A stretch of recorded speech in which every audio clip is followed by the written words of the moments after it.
Hey y'all, how's it going? It's Swaybae, and we are about to talk about another minion type. We have our Season 4 starting on Tuesday. If you missed the announcements video, you can click on the link in the top right of this video to take you there.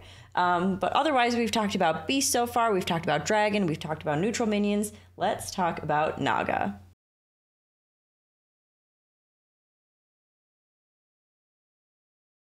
So as we know, with Naga came Spellcraft, and Spellcraft has been very, very, very beneficial in many different ways in the game overall. And we are seeing actually even more Spellcraft support coming.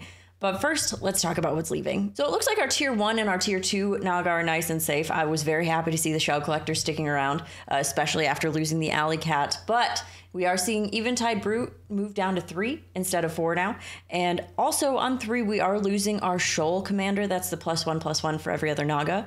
And then we are losing our Warden of Old. This is our tier 3 Death Rattle that gave us a coin to our hand. We lost the Warden of Old, then we gained it back, and now we're losing it again. On tier 4, we are losing our Eelbound Archer. That's the +8 attack. Also on tier 4, we are losing Wave Rider. This was a very, very, very important minion to lose because it is that one that gave Wind Fury. So not having Wave Rider means that we cannot give just any old minion Wind Fury anymore. That's a very big deal. Also, arguably the biggest deal, we are losing on tier 6 Greta Goldgun. This was a Naga pirate, so that's a very big deal to be losing Greta, especially in those situations where you find a Hogger, then you triple into a 6, you get a Greta, and then all of a sudden that Hogger becomes golden every turn, or a Thissa becomes golden every turn. So Greta leaving is a really big deal. That being said, let's talk about what we are gaining while we mourn the loss of Greta and Wave Rider and all of the other really, really lovely Naga. On tier 2, we have our Real Riffer. For a second, I thought it was a pun. It was not a pun. It's a spellcraft of give a minion stats equal to your tavern tier until next turn. Feels kind of similar to Shoal Commander, maybe a step down, which it's a tier down from Shoal Commander. So not too big of a change there, and can be helpful later on in the game. On tier 3, we have our Zesty Shaker. This was a very interesting minion on tier 3. Once per turn, after you cast a spellcraft spell on this, add a new copy of it to your hand. So you basically have like a spellcraft econ here, where your Zesty Shaker creates additional copies of spellcraft and also gets strong as well. Only once per turn, so it's not like an endless supply of spellcraft, but I really like it. On tier 4, we have our Deep Blues Crooner. This is spellcraft, give a minion +1/+1 until next turn.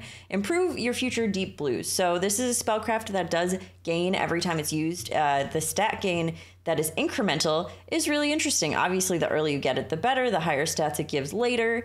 I really like this minion a lot. And last but not least, on tier 4, we have our Silent Swimmer. This is a spellcraft, give a minion +3/+5, and stealth until next turn. Really interesting to be able to target a minion with stealth. We had that situation with Denathrius and just quests in general where you could target the back minion, your rightmost minion, with stealth. But again, it wasn't very targetable. So now you have the opportunity to give stealth to whichever minion you please in whichever board spot you please. That's going to be very, very useful. Just as the glow scale is useful outside of Naga combos. Actually, most Naga are useful outside of a Naga board, but this is definitely one that will be very useful in other comps.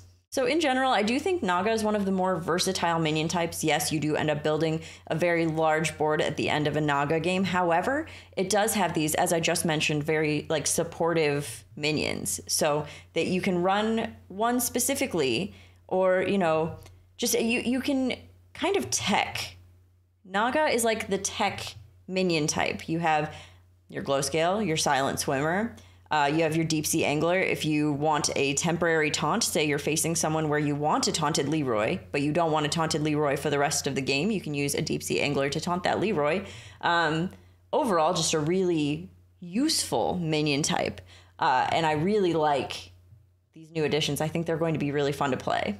So this part of our deep dive is a little bit harder with Naga, where it's good versus which minion types and bad versus which minion types.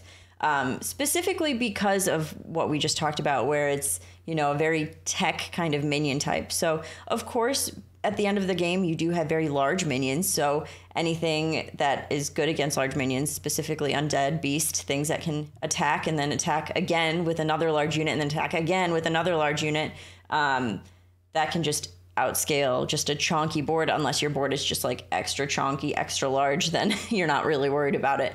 But it's the pretty typical, like, have these stats and stats will do things. But also you could be in a situation where like you have a puffer quill and a glow scale and like you're kind of reliant on this poison, which would be bad into a lot of things. Like a divine shielded poison, or excuse me, divine shielded venomous is great. However, it's only good for one hit. And then at that point, the puffer quill is literally just whatever stats it has. So good tech, not useful long run. And especially now that the venomous is just one hit, not even very useful to glow scale puffer quill anymore, is it?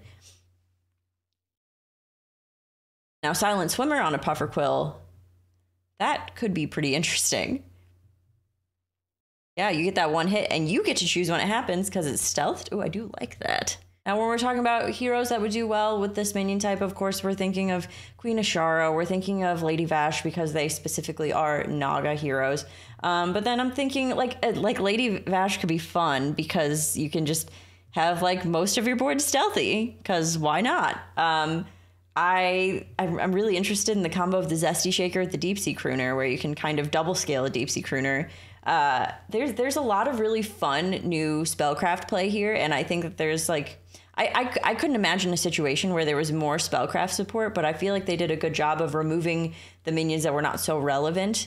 Like the Warden of Old, great, really, really great for econ. However, like doesn't really fit the type for Naga really. So it made a lot of sense to remove. Eelbound Archer, great for like getting a cleave, trying to remove things last minute.